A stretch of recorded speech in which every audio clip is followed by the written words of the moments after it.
السلام عليكم ورحمة الله وبركاته. ازيكم يا حبايبي؟ عاملين ايه؟ يا رب تكونوا بخير. النهاردة هنعمله مع بعض طريقة عمل اللوبيا، طريقة سهلة وبسيطة. لوبيا حلوة وجميلة في فترة الشتاء دي بتبقى حلوة. معانا لحمة مكعبات، معانا مكعبات لحمة هي زي ما انت عايزة.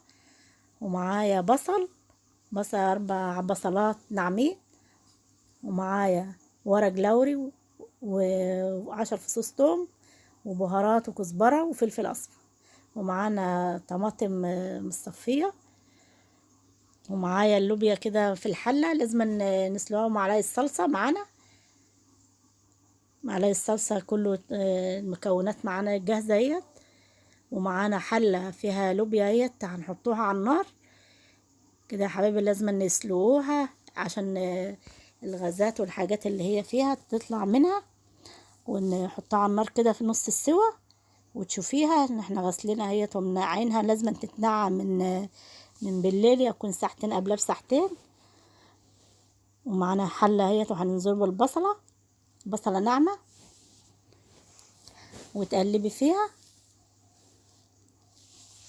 حطينا سمنة وحطينا البصل كده معانا وتقلبيها. وبعدين بننزله بردك لسه باللحمة والحاجات دي تشرب من التوابل والحاجات اللي معانا دي كلها. اللي احنا حطينا اللوبيا كده على النار بتاخد غلوتين كده على النار ولا حاجة، تاخد نص السوا. لازم اللوبيا لازم نغلوها غلوتين على النار، لازم تاخد نص السوا عشان ايه، ونسويها يعني نص السوا كده عشان تشرب من التسبيكة بتاعتها ومن اللحمة ومن التوابل اللي احنا حطيناها لها. لازم نقلبه كده في البصلة، وما تسيبيش البصلة وتروح في اي حتة. قلبوا كده البصلة وننزلوا بقى عليها باللحمة تشرب من البصلاية ومن التومية من كل حاجة احنا هنحطوها كده. نص البصل اتسوى كده. هننزله باللحمة المكعبات معانا. في ناس بتعملها من غير اللحمة صيام عادي، يعني ما الدنيا ما توقفش، يعني لازم يكون لحمة. بس بدل عندي خلاص نحطه على لحمة بتديها طعم جميل. هننزله كده باللحمة عشان تاخد طعم البصلة بالبهارات بالتوابل بالفلفل. احنا معانا كزبرة ومعانا فلفل ومعانا معلقة بهارات ناعمة وورقة لوري عليها. لازم ننزله كده يا حبايبي بالتوابل والحاجات دي عشان اللحمة بتاخد صدمة كده مع البصلة. ندي اللحمة صدمة كده، لازم تحمرها عشان ريحة الزفارة فيها في اللحمة بتاخد من البصلة ومن التومية من البهارات عشان تديكي طعم الكويس للوبيا.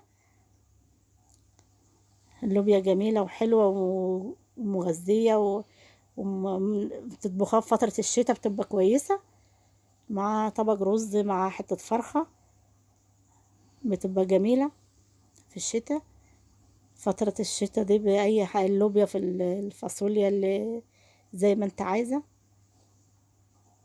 كده. تقلبي في اللحمة كده لغاية ما تاخد الصدمة وتشرب وتاخد نص السوا في البصلة كده وانت بتقلبي فيه. ننزله بقى بالتوابل اللي عليها وال10 فصوص توم اللي احنا مقطعينهم.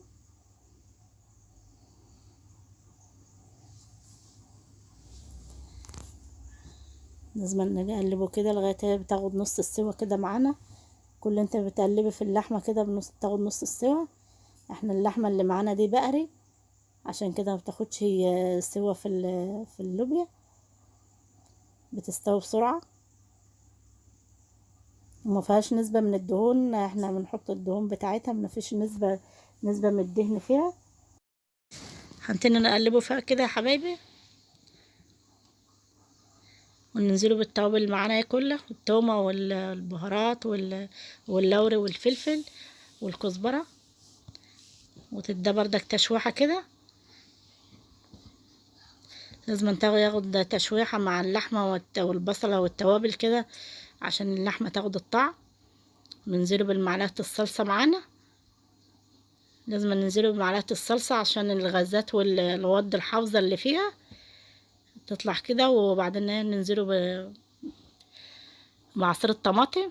نزلنا كده بعصير الطماطم ونسيبها بقى لغايه ما تتسبك وتكون اللحمه خدت نص السوا. واحنا عندنا اللوبيا حاطينها جنبنا على النار، لازم تاخد غلوتين كده عشان تتسبك. ادي احنا سبكنا الصلصه كده معانا تمام كده، بقت الصلصه كده متسبكه كده ومية مية. هننزله بقى باللوبيا كده معانا. قلبي بقى كل اللوبيا الجميله ديت بالصلصه بالحاجات الجميله اللي احنا حاطينها لها كده، تاكل احلى طبق لوبيا.